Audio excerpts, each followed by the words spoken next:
Kembali lagi dengan channel Ruang Tenang yang akan menemani dalam keheninganmu. Kali ini kita akan membaca kitab Fihi Ma Fihi karya Jalaluddin Rumi. Pasal 1, Semua Karena Allah. Rasulullah SAW bersabda, seburuk-buruknya ulama adalah mereka yang mengunjungi para pemimpin, dan sebaik-baiknya para pemimpin adalah mereka yang mengunjungi ulama. Sebaik-baiknya pemimpin adalah ia yang berada di depan pintu rumah orang fakir, dan seburuk-buruk orang fakir adalah ia yang berada di depan pintu rumah pemimpin. Banyak orang yang merasa puas hanya dengan memahami makna redaksi hadis ini secara tekstual, bahwa seorang ulama tidak seharusnya mengunjungi para pemimpin agar tidak menjadi seburuk-buruknya ulama. Padahal, makna yang sebenarnya dari hadis tersebut bukanlah seperti itu, melainkan bahwa seburuk-buruk ulama adalah mereka yang bergantung kepada para pemimpin. Semua yang mereka lakukan demi mendapatkan simpati dari para pemimpin, sementara ilmu yang mereka miliki sejak awal diniatkan sebagai media agar mereka dapat bercengkrama dengan para pemimpin, agar diberi penghormatan dan jabatan yang tinggi. Mereka mengubah dirinya dari bodoh menjadi berilmu semata-mata demi para pemimpin. Ketika ulama itu menjadi terpelajar dan berpendidikan karena takut pada para pimpinan dan ingin dipuji, maka ia akan menjadi tunduk pada kekuasaan dan arahan sang pemimpin. Mereka menyenangkan diri dengan penuh harap agar sang pemimpin memperhatikan. Jadi, tidak peduli apakah ulama itu yang datang mengunjungi pemimpin atau pemimpin itu yang mengunjungi ulama, tetap menjadikan ulama sebagai pengunjung dan pemimpinlah yang dikunjungi.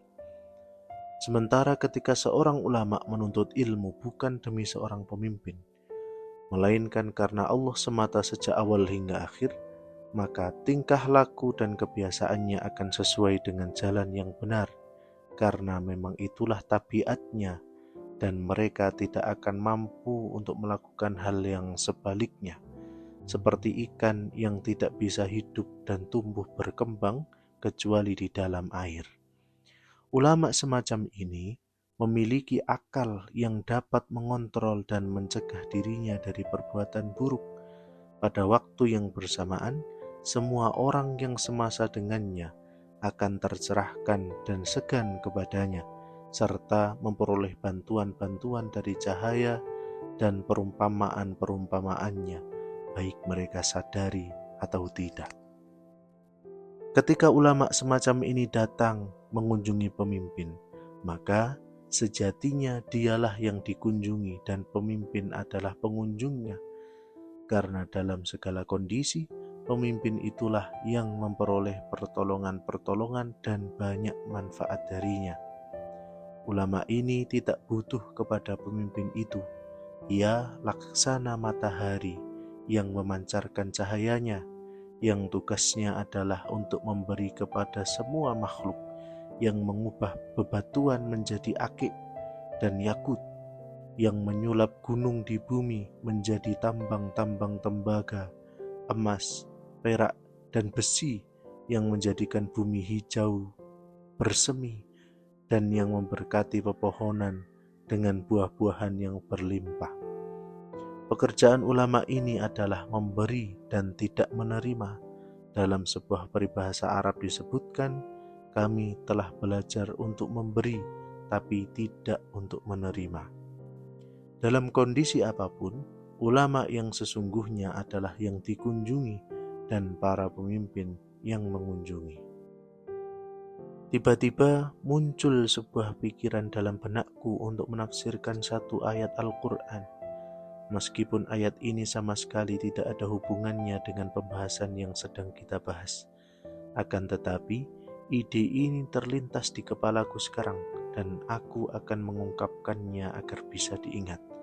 Allah Subhanahu wa Ta'ala berfirman, Ya ayyuhan nabiyyu qul liman fi aydikum minal asra iya'lamillahu fi qulubikum khaira yu'tikum khaira mimma ukhidha minkum wa yaghfir lakum wallahu ghafurur rahim.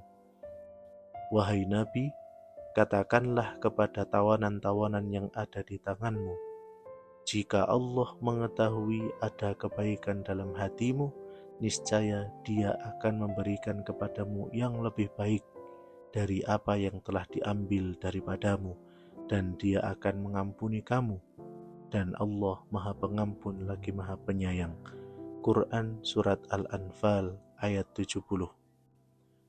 Ayat ini diturunkan ketika Nabi Muhammad SAW telah berhasil mengalahkan orang-orang kafir, membunuh sebagian dari mereka, dan merampas sebagian harta mereka.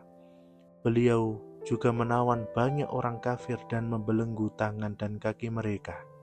Salah seorang tawanan itu adalah paman Nabi Muhammad sendiri, yaitu Abbas. Para tawanan itu menangis meraung-raung sepanjang malam dalam belenggu dan tidak mampu berbuat apa-apa. Mereka telah kehilangan harapan-harapan mereka, menunggu pedang menebas leher dengan sekali hunus. Ketika melihat keadaan mereka, Nabi Muhammad SAW hanya tertawa. Para tawanan itu berkata, "Lihat, ia menunjukkan sifat kemanusiaannya, dan pernyataan bahwa dia manusia luar biasa tidaklah benar. Lihatlah, ia di sana menatap dan memperhatikan kita dalam rantai dan belenggu ini, dan ia menikmatinya. Ia tak ubahnya budak-budak hawa nafsu yang ketika telah berhasil menaklukkan musuh-musuhnya dan melihat mereka dalam keadaan tak berdaya, ia tertawa riang dan berbahagia." Melihat sesuatu yang tampak dengan jelas di dalam hatinya, Muhammad SAW menjawab, "Bukan begitu. Aku tidak akan pernah tertawa melihat musuh-musuhku yang telah takluk di hadapanku, atau melihat mereka tak berdaya dan hina. Aku senang, bahkan tertawa, karena aku melihat dengan mata hatiku. Aku mengajak dan menarik-narik sejumlah orang dengan sepenuh tenaga, dengan belenggu, dengan rantai, keluar dari kepulan asap neraka jahanam yang hitam dan kelam menuju surga, menuju keridhaan Allah dan musim semi yang abadi. Akan tetapi justru mereka terus mengeluh dan menangis meraung-raung sembari berkata, 'Mengapa kau menyeret kami dari tempat kebinasaan ini menuju taman-taman bunga dan tempat yang paling aman?' Itulah mengapa aku tertawa. Meski demikian, karena kalian tidak dianugerahi kemampuan untuk melihat apa yang aku lihat dan tidak memahami apa yang baru saja aku katakan, Allah memerintahkanku untuk menyampaikan ini kepadamu. Pada mulanya, kalian susun kekuatan, membentuk para tentara, membuat formasi kemiliteran. Kalian begitu percaya diri dengan kejantanan, keberanian, dan kekuatan yang kalian miliki. Lalu berkata pada diri sendiri, inilah yang akan kami lakukan. Kami akan hancurkan orang-orang Islam dan menaklukkan mereka. Tapi kalian tidak melihat keberadaan yang maha kuasa, yang jauh lebih berkuasa dari kalian. Kalian tak tahu keberadaan yang maha kuat, yang kekuatannya jauh di atas kekuatan kalian. Itulah yang membuat semua yang kalian rencanakan sepenuhnya gagal total. Bahkan saat ini, ketika kalian dirundung ketakutan, kalian tidak dapat mengubah keyakinan, tidak dapat melihat pada alasan. Kalian berputus asa dan tetap tidak dapat melihat keberadaan yang maha kuasa. Justru saat ini kalian melihat pada kekuatanku, kemampuanku, dan yang kalian tahu, kalian takluk karena kehendakku, sebab hanya sebatas itulah yang paling mudah yang dapat kalian pikirkan. Bahkan ketika rasa takut kalian sudah sampai di ubun-ubun, jangan pernah kehilangan harap terhadapku, karena aku dapat membebaskan kalian dari rasa takut itu, membuat kalian berada dalam rasa aman. Dia yang mampu mengeluarkan banteng hitam dari banteng putih, pasti juga mampu mengeluarkan banteng putih dari banteng hitam. Dzalika bi anna Allah yulijul laila fin nahari wa yulijul nahara fil lail.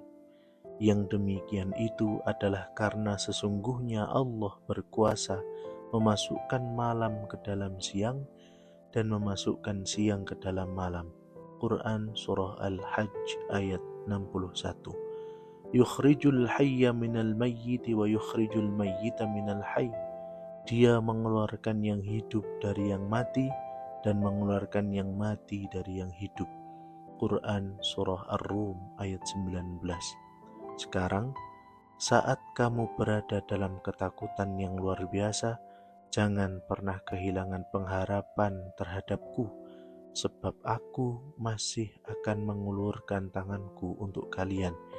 Innahu la yai'asu min rauhillahi illal qaumul kafirun. Sesungguhnya tiada berputus asa dari rahmat Allah, melainkan kaum yang kafir. Quran Surah Yusuf ayat 87. Allah Subhanahu wa Ta'ala berfirman, "Hai para tawanan, jika kalian berpaling pada keyakinan yang dulu, memandangku dengan khauf rasa takut dan roja penuh harap, dan aku menyadari bahwa diri kalian berada dalam kendaliku, maka aku akan membebaskan kalian dari rasa takut itu. Aku juga akan mengembalikan semua harta yang dirampas saat perang dan kerusakan yang telah terjadi. Bahkan akan aku lipat gandakan dengan sesuatu yang jauh lebih baik dari sebelumnya. Akan aku ampuni kalian dan akan aku gabungkan kebahagiaan dunia dan akhirat untuk kalian. Aku bertaubat. Aku telah berpaling dari keyakinanku yang terdahulu," kata Abbas. Rasulullah bersabda, "Pengakuan tobat yang baru saja kamu ucapkan butuh bukti." Menyatakan cinta adalah hal yang mudah, tetapi pernyataan itu butuh bukti dan fakta. Dengan menyebut nama Allah, "Bukti apa yang engkau inginkan?" jawab Abbas. Nabi Muhammad bersabda, "Jika kamu benar-benar seorang muslim dan menginginkan kebaikan pada Islam dan umatnya, berikan sejumlah harta yang tersisa dari dirimu kepada tentara Islam, sehingga tentara kita bisa lebih kuat." Abbas berkata, "Wahai Rasulullah, harta apalagi yang tersisa dariku? Semua milikku telah dirampas, bahkan mereka tidak menyisakan apa-apa selain karpet lusuh ini." Rasulullah bersabda, "Lihatlah, kamu tidak jujur. Kamu belum kembali dari kebiasaan buruk masa lalumu. Kamu belum melihat cahaya kebenaran. Haruskah aku katakan kepadamu seberapa banyak harta yang kamu miliki? Di mana kamu menyembunyikannya? Pada siapa harta itu kamu titipkan? Dan di tempat seperti apa kamu menguburnya?" Abbas menjawab, "Tidak, sungguh aku sudah tidak punya apa-apa lagi." Rasulullah bersabda, "Bukankah kamu menitipkan sejumlah harta pada ibumu? Bukankah kamu mengubur sebagian hartamu di tempat ini dan itu? Bukankah kamu mengatakan secara rinci kepada ibumu, 'Jika aku kembali, kembalikan semua harta ini kepadaku. Jika aku tidak kembali dengan selamat, belanjakanlah beberapa jumlah dari harta ini untuk suatu kepentingan tertentu. Berikan sekian kepada si fulan dan bagian untukmu adalah sekian.'" Ketika Abbas mendengar hal itu, ia mengangkat jemarinya dengan penuh keimanan. Ia berkata, "Ya Rasulullah, dulu aku selalu yakin bahwa dirimu mewarisi nasib baik para raja terdahulu, seperti Haman, Shaddad, Namrud, dan yang lainnya. Tetapi setelah engkau mengatakan hal-hal tadi, aku langsung percaya dan yakin bahwa yang baru saja engkau katakan adalah rahasia Allah." Nabi Muhammad menjawab, "Kau benar. Kali ini aku mendengar gemeretak keraguan di dalam hatimu yang gemanya terdengar dalam ruang di telingaku. Aku memiliki telinga yang tersembunyi di balik jiwaku yang mendalam. Dengan telinga itu, aku dapat mendengar geretak keraguan, kemusyrikan, dan kekafiran di dalam hati semua orang. Suara-suara itu terdengar oleh telinga jiwaku. Sekarang, kamu benar-benar telah melepas masa lalumu dan menjadi seorang mukmin." Dalam menafsirkan cerita di atas, Maulana Rumi berkata, "Aku menceritakan kisah ini kepada Amir Barwanah karena satu sebab, yaitu ketika pertama kali kamu menjadi prajurit tentara Islam, kamu berkata, 'Aku akan menjadikan diriku sebagai tebusan, akan aku korbankan akal dan pikiranku demi berdirinya agama Islam dan langgengnya banyak orang Islam, agar agama ini terus menjadi aman dan kuat.' Akan tetapi saat kamu bergantung hanya pada akal dan pikiranmu, tanpa melirik pada Allah dan melupakan bahwa segala sesuatu berasal darinya, Allah menjadikan semua itu sebagai kekurangan bagi Islam. Kamu mengadakan kesepakatan dengan kaum Tartar, kamu sediakan perlindungan untuk mereka, kamu musnahkan orang-orang Suriah dan Mesir, yang pada akhirnya kamu menghancurkan Islam. Allah justru menjadikan akal dan usaha yang kamu banggakan dan kamu harapkan sebagai jalan untuk melanggengkan Islam itu menjadi sebuah penghancur yang membabi buta. Oleh karenanya, tengadahkan wajahmu ke hadapan Allah dalam khauf rasa takut. Percayalah bahwa Allah akan segera melepaskanmu dari belenggu rasa takut yang buruk ini. Dan jangan pernah hilangkan pengharapan kepadanya meski ia melemparmu dari berbagai bentuk ketaatan ke dalam kubangan maksiat ini. Kamu melihat ketaatan itu berasal darimu, maka jatuhlah dirimu ke dalam kemaksiatan. Sekarang, meski kamu bernodakan maksiat, pengharapan itu jangan pernah menghilang. Mengemislah kepadanya, karena Allah itu Maha Kuasa. Dia telah menampakkan kepadamu ketaatan dari kemaksiatan itu, dan Dia juga kuasa untuk melakukan yang sebaliknya. Ia mampu menganugerahimu penyesalan yang mendalam karena dosa yang kamu perbuat, dan mempersiapkanmu beberapa alasan agar kamu kembali bisa berbuat sesuatu untuk umat Islam dan menjadi kekuatan bagi mereka. Maka jangan pernah hilangkan pengharapan itu, sebab sesungguhnya tiada berputus asa dari rahmat Allah melainkan kaum yang kafir. Quran Surah Yusuf ayat 87. Tujuanku untuk memberikan pemahaman ini kepada Amir adalah agar ia percaya dan mau mengemis di hadapannya. Ia telah mengalami degradasi dari puncak kejayaan ke dalam lembah yang curam, sehingga dalam kondisi seperti ini, aku berharap ia masih memiliki harapan. Allah Subhanahu wa Ta'ala itu maha cerdas. Dia menunjukkan sesuatu dalam bentuk yang baik, tapi di dalamnya luar biasa busuk. Bukan demi apa-apa, melainkan agar manusia tidak mudah tertipu, hingga akhirnya ia mengerti dan berkata, "Ide dan perbuatan yang baik tampak di hadapanku."